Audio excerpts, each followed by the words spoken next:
Testing, testing.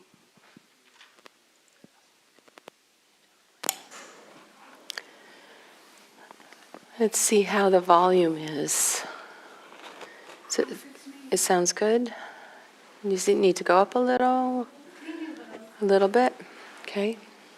Let's try this. Does that feel a little bit better, Liz? A little bit? My voice can get pretty soft. So, is it at all hard to hear me now? Maybe a little more even. Okay, a little bit louder.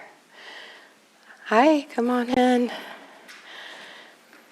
So I just want to encourage you all to, I'm going to call it mindful nests, to make yourself a mindful nest today, to help yourself be comfortable, to support your mindfulness for this full day.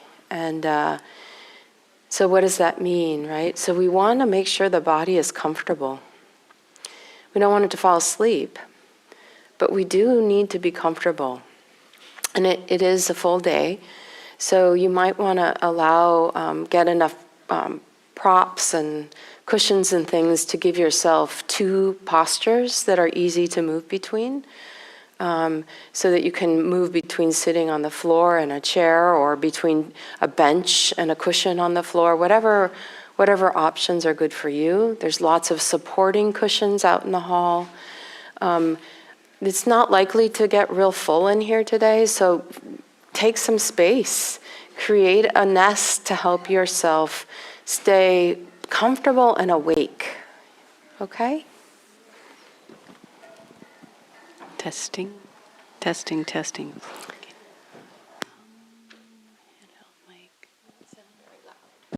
Mushy mush. Testing, testing. Testing. Oh, you have to go that high. Can you guys hear this? Yes?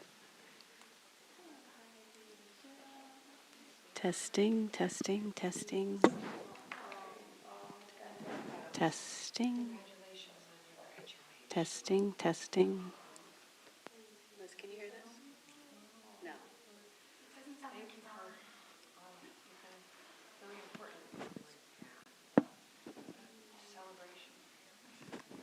How about this one?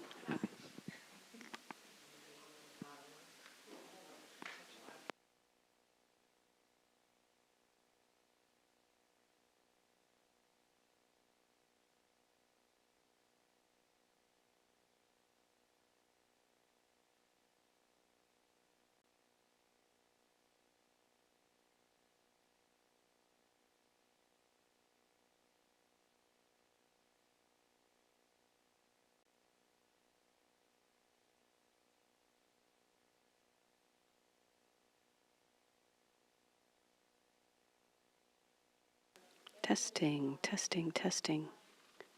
Can you hear that? You can't hear it. You can hear it. How about this? Testing, testing, testing, testing, testing. Okay. All right. I'm going to just turn these all the way up.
Welcome, everyone. Can you hear me out in the hall?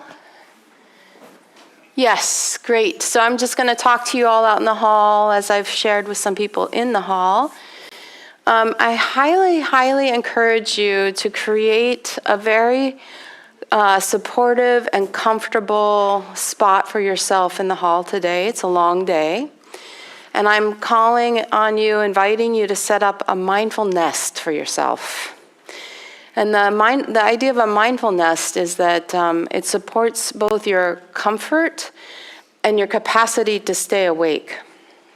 So a couple things to keep in mind are, because it's a long day, it's helpful to have 2 sitting postures, or laying down and sitting, or a bench posture and a cushion posture. But we have plenty of equipment. There's benches under the stage at the end there. Use a chair and a cushion. Set yourselves up. You can move the chairs around a bit. Don't worry about hogging up too much space. If it gets crowded, we'll adjust, right? We'll make space. But it's really, really important to be comfortable, right? Not to fall asleep, but so that we can help the body be at ease, sort of so that things can start to relax in our systems. And this is part of what helps the mind to also relax, and it allows us to settle and start to direct the mind in ways that help us be more attuned to something that maybe is a little bit more subtle, and the citta energy that we'll be working with today. So please, I'm just going to, linger here a bit, give you all time to get up, go get extra cushions, and then just as you get into comfortable postures, you can just start to, settle a bit, and I'll be saying a little bit more before we fully get started. There is a schedule posted. I do reserve the right to change it. I will be following it loosely. I'll be both sort of following what's happening inside of me, as well as what I feel like is happening in the field, and what I feel like you're asking for as a community, either through your questions or your body language. And I just really, really grateful to be here and to be practicing with you today with this particular focus. It's been a life-saving practice for me. Glad to see you getting comfortable. So, yeah. And as the day goes on, and if you realize the meditation tools that you've gathered so far aren't quite right, it's okay to get up and go get more. Yeah.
Nancy, are we streaming? Do you see you on YouTube? It hasn't come up yet. Okay. Do you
welcome to IMC?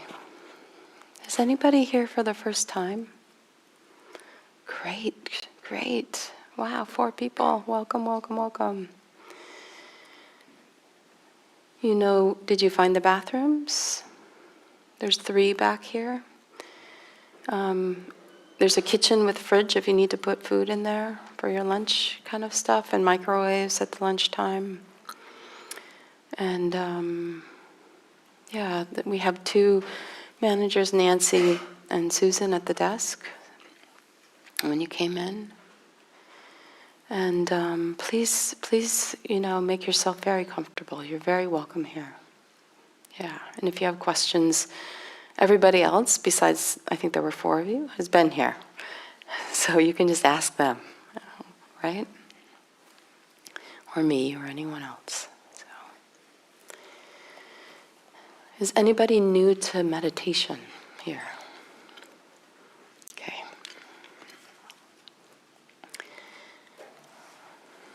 Welcome, come on in. So I just want to say a few words, kind of setting the tone. For me, is really important to set the tone for our practice together.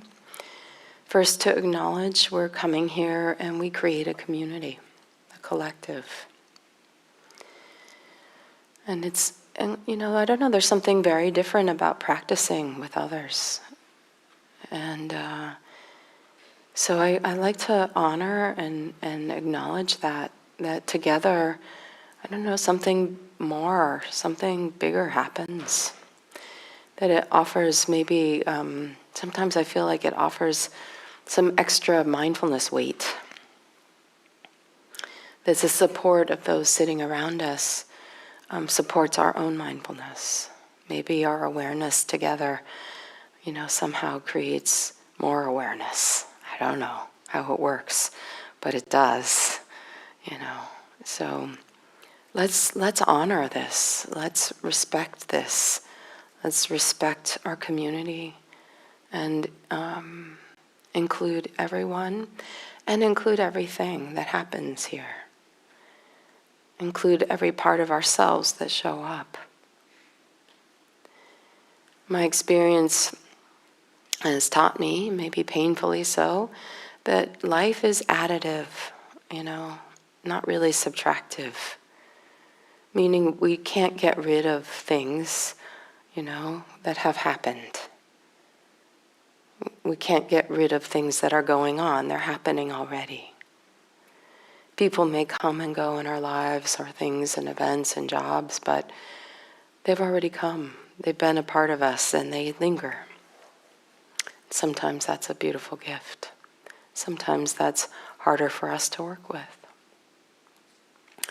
But we can work with it if it's hard. And that's part of what I'll be encouraging us to do, is to meet whatever's here, even including whatever arises that is perhaps a memory or an impression, to meet it with wisdom and care, a sense of inclusion, but with this kindness, this sense of respect, maybe even. That whatever way we meet what happens will have a tremendous impact on us. So if we add hatred to what comes up, guess what? We store and carry more hatred in our beings. But if something comes up that's difficult, if we add love for ourselves and the difficulty, we don't have to love what was bad, but we can love that we were hurt. We can love that we care. We can love so much around it.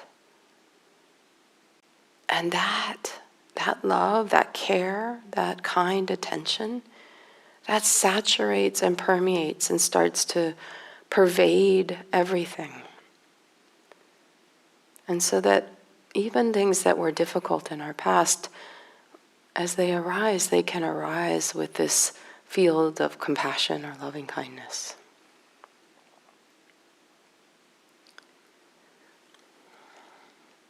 So we start by including. Instead of resisting, trying to control what's happening for us, or how much noise somebody's making, how we're feeling, how we think we're supposed to be feeling, how the meditation's supposed to be going. We just include, oh, this is here. This is here.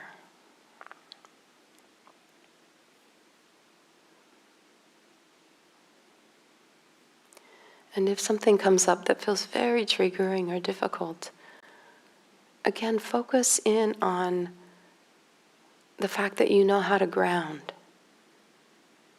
Touch the earth and focus in on feeling that stability, how the earth knows how to include us, to give us a base.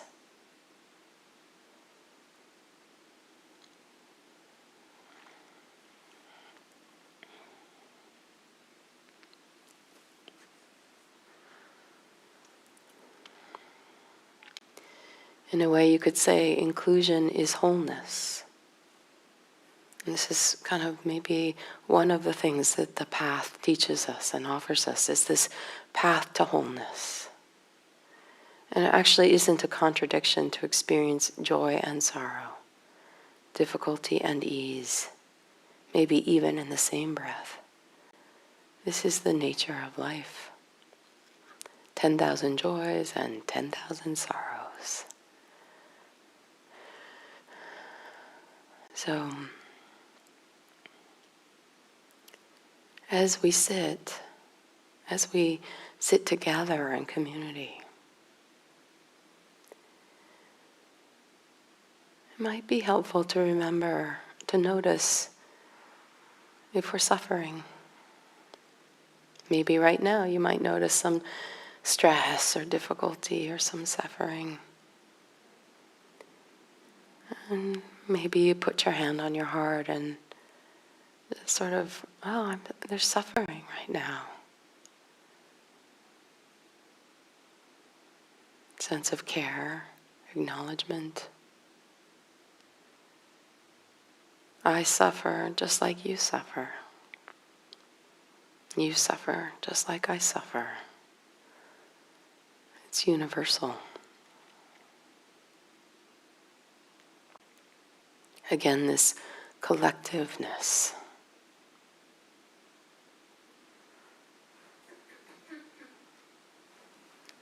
Can also be helpful to broaden, to acknowledge that, illness, loss, death, these things cannot be cut out of our lives. We can't get rid of them. They are inherent to living. But the Buddha was teaching us to work with is this optional suffering, the resistance, the clinging, the not wanting. And this is what he told us we can be free of. The ways that we make it more difficult to be a human.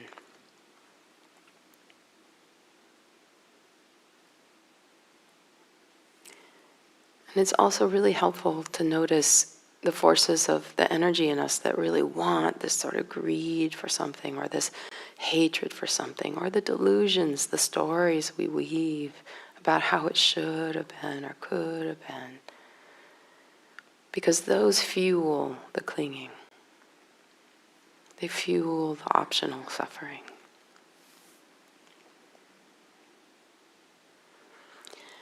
And all of this stuff is directly linked to the impact on citta. This energy of the mind and heart, the dance that manifests as an energy,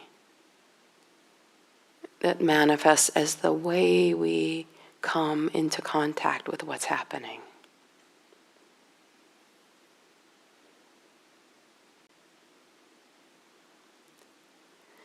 And today, I'm going to invite you to take a very, very simple approach to working with citta. And that is to simply place attention on your chest, particularly just left of center.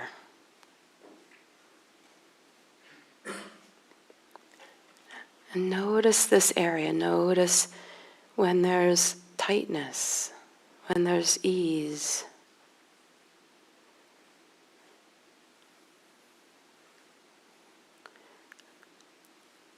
And you can just track it or come back and check in and out. But using this as a center, this will help you really fine-tune your awareness of the flow of citta, the mind-heart energy, in this very simple way. In Buddhist psychology, there isn't one word for mind and another word for heart. They're held together in a single word, citta.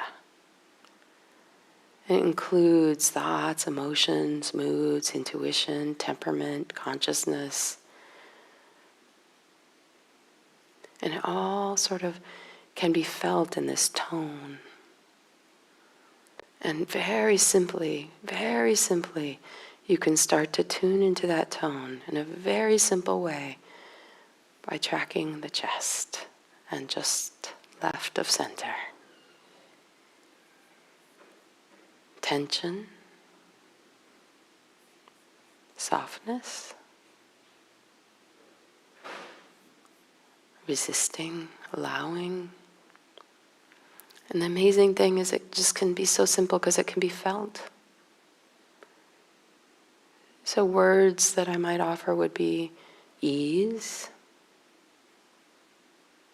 tension, openness, softness, tightness, hardness,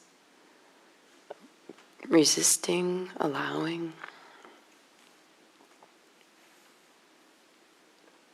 brightness, dullness, maybe even numbness, maybe even a sense of a wall being there, blankness. This is all sensing it. Please feel free to come in, make yourself comfortable, get cushions, come on in. You're very welcome.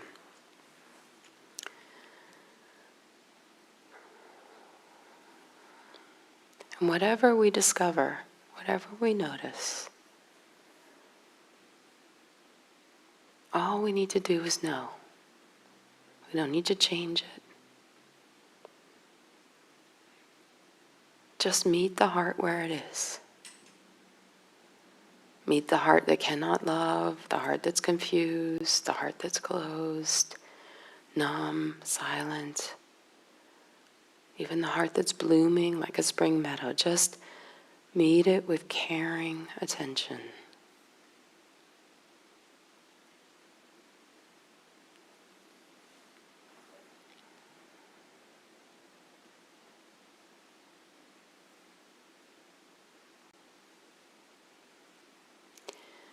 Just this simple practice is itself a process of purification.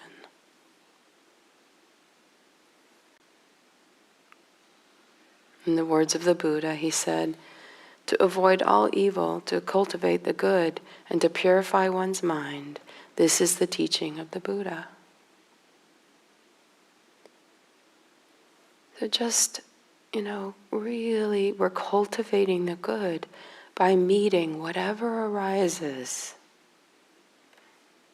with a sense of caring attention. That is mindfulness. It's opening, it's softening around.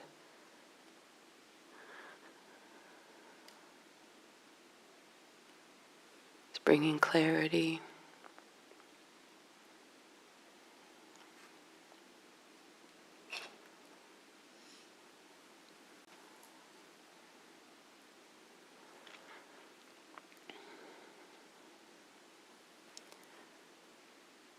I invite you to just rest.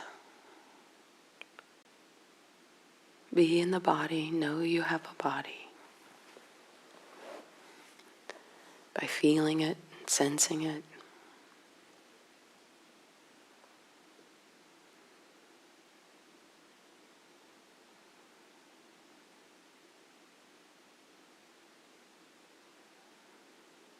Softening the eyes.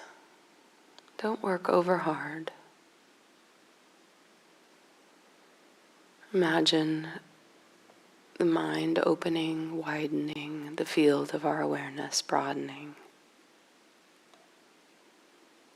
Trusting you can relax back and allow. And just feel into. Feel into the ground beneath you.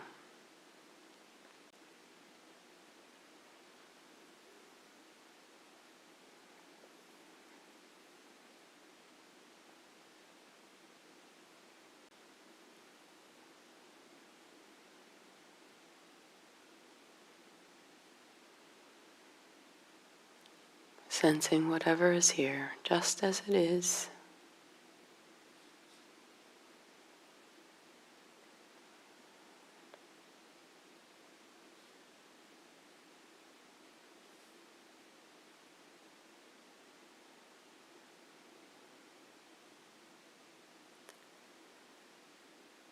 And when something becomes dominant in the field of awareness, whether it's a sensation, emotion, or thought,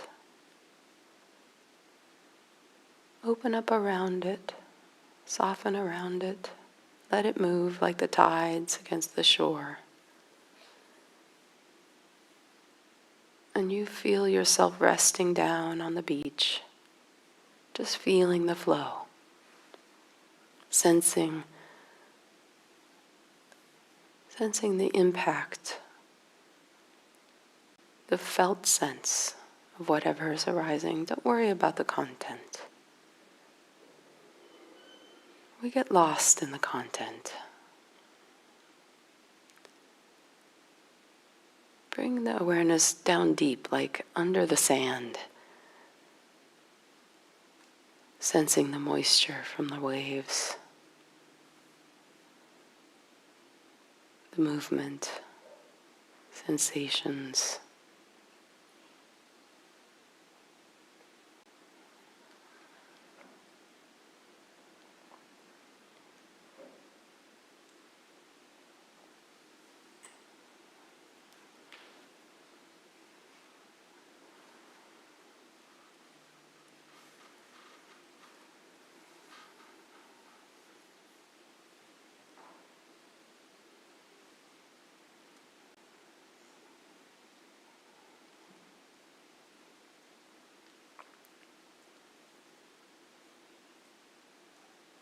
And as things settle, and you might bring your awareness back to this chest, just left of center. Feeling the heart, tender, restless, open, numb. Just feeling the sensations, going slowly here. Feeling your way through what is happening.